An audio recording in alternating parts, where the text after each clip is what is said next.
تعلموا حب الأوطان من السعوديين وتعلموا المرجلة من السعوديين. السلام عليكم، صباح الخير. اللهجة السعودية بالنسبة إلي هي مثل اللغة الصينية بالنسبة لباقي الدول من ناحية الصعوبة. رح لكم كيف. هلا اسأل أي شخص شو أصعب لهجة عربية بيقول لك تونس، المغرب، الجزائر، لأنه عندهم مصطلحات فرنسية. أنا بالنسبة إلي بفهم لهجات الوطن العربي كاملة، حتى تونس والجزائر والمغرب بفهم لهجاتهم، إلا طبعا المصطلحات الفرنسية ما بعرفها. سافرت أنا قبل ما أجي على السعودية لأكثر من 5 دول عربية، و وش لقيت انه في لهجات صعبة، لكن في لهجات اتعلمتها وفي لهجات اتقنتها مو 100%. الا اللهجة السعودية. اللهجة السعودية صعبة. صعبة كيف؟ انت بتسمعها بتفهم عليه شو عم يحكي معك عادي. عندهم شيء اسمه اللهجة البيضاء. هي هي اسهل لهجة بالسعودية، وبيستخدموها اهل كل المناطق تقريبا بالتواصل اذا حب يريح حاله، لانه هو اذا بده يحكي بلهجته الاصلية في سعوديين ما حيفهموا على كل كلامه، يعني كل مصطلحاته هن بيفهموا عليه اكيد، بس في كتير مصطلحات اذا استخدم لهجته الاصليه ما حيفهموها عليه. عندهم لهجات، عندهم مصطلحات صعبه. فحتى اللهجه البيضاء عندهم صعبه، لانه عندهم هن موضوع التواصل والردود. يعني انت من ردك بيعرف انت سعودي ولا لا، من طريقه نطقك للحروف بيعرف انت سعودي ولا لا، مهما حاولت تتقن اللهجه. السعودي بصيدك دغري. موضوع الردود هاد لانه كل كلمه وإلها رد مناسب. هلا نحن انا كمواطن سوري كيف نفذ حالي؟ شو قالوا لي؟ تسلم تسلم، الله يخليك، الله يجزاك خير، تسلم هيك. لكن هن اذا بدك تيجي للهجه السعوديه الاصليه يقول لك ونعم، تقول له ما عليك زود، قال لك على خشمي، تقول له عليه الشحم. انا قلت 12 سنه بالسعوديه ما بعرف شو يعني عليه الشحم، لكن هي تقال. يعني بحس انا هيك، ما بعرف، هلا السعوديين بيصححوا لي بالتعليقات انه يعني مثل ما نعرف نعبر، خلص انتم احكوا لي شيء عليه. وبنفس الوقت سمعت واحد من الرياض، عندهم السعوديين عندهم مصطلح مثل عندنا بسوريا، بظن نفس المعنى، معنى فشرت اللي قالتها ام عصام. لا، ام عصام اللي كل الوطن العربي يعرفها. اذا قلت له والله انا بدي اعمل كذا كذا بيقول لك على شحمه. هديك رد لطيف ومناسب وحلو لما بتقول له عليه الشحم. هي على شحمه معناها فشرت تقريبا او خسئت. شايفين شايفين الصعوبة؟ صدقا صعبة يا جماعة، صعبة صعبة. فهي اللهجة السعودية صعبة جدا. وهلا انتم اذا بتشوفوا التعليقات اكيد في سعوديين راح يكتبوا مصطلحات من مناطقهم ويتحدوا كتير ناس انه يعرفوا شو معنى هي الكلمة. طبعا لا تستخدموا جوجل.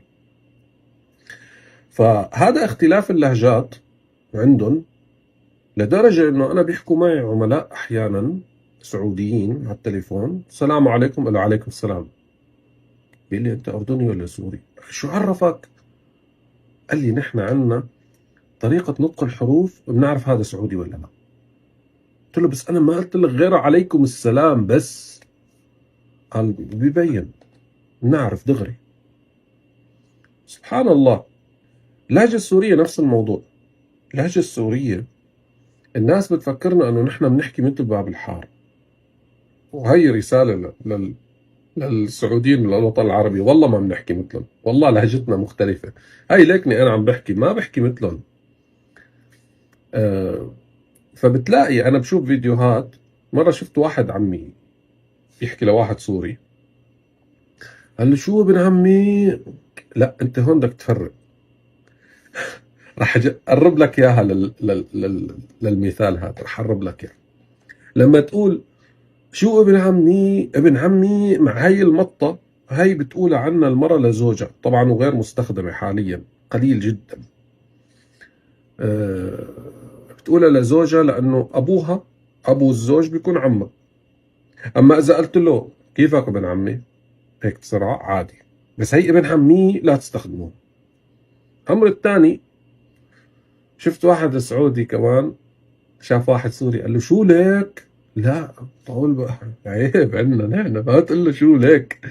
ترى هي باب الحارة يا جماعة، والله نسوق ترجاكم، مصطلحاته مو كلها تحكوها، لأنه مثل ما باللهجة السعودية في كلمات إلها مكان مناسب تنحكى فيه وموضوع مناسب، اللهجة السورية نفس الشيء.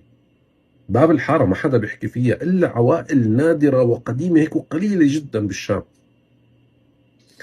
فقال له شو ليك؟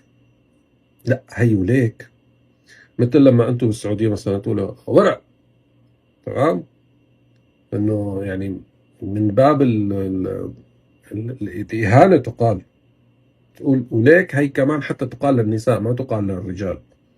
الرجل إذا بدك تنادي له هيك وأنت متضايق منه ومعصب تقول له لك، تمام؟ أكيد سمعانين باب الحارة. فما تستخدم ما تستخدموا أي مصطلحات، ما بصير، عيب. يعني نحن عندنا عيب تقول له وليك ولك كمان. مثل هون مثلا بتلاقي السعوديين بين بعض، يعني لما بيكونوا عم يحكوا هيك بجلسة الشباب بيقول له يا ولد والله صار معنا كذا وكذا، أو من وين أنت يا ولد، عندهم عادية. نحن عندنا بسوريا عيب، ما بصير تقول لشاب يا ولد. يا ولد مثل بالسعودية لما تقول لواحد يا ورع، يعني انه هذا، او يا بزر، انه هذا والله ولد صغير. فما بصير، عندنا عيب. يعني انا مثلا انت ماشي بالشارع تقول له يا ولد لواحد كبير ممكن يتضارب معك،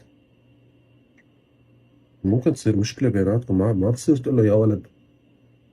لك مين ولد ولك هيك دغري.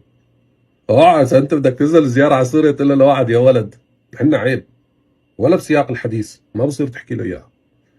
فهذا اختلاف اللهجات، واختلاف المصطلحات بدك تركز عليه، لأنه كارثة.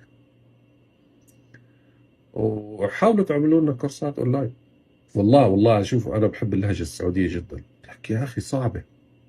شو السر لإتقان اللهجة ما نعرفها. السلام عليكم. تعلموا حب الأوطان من السعوديين، وتعلموا المرجلة من السعوديين. لما بلشت أحكي عن المملكة وعرف الناس على المملكة، والله لأنه أنا شفت الخير والطيب والمرجلة بهي البلد، وأثبتت المملكة قوتها. واللي تابع الأحداث اللي صارت شاف قوة المملكة.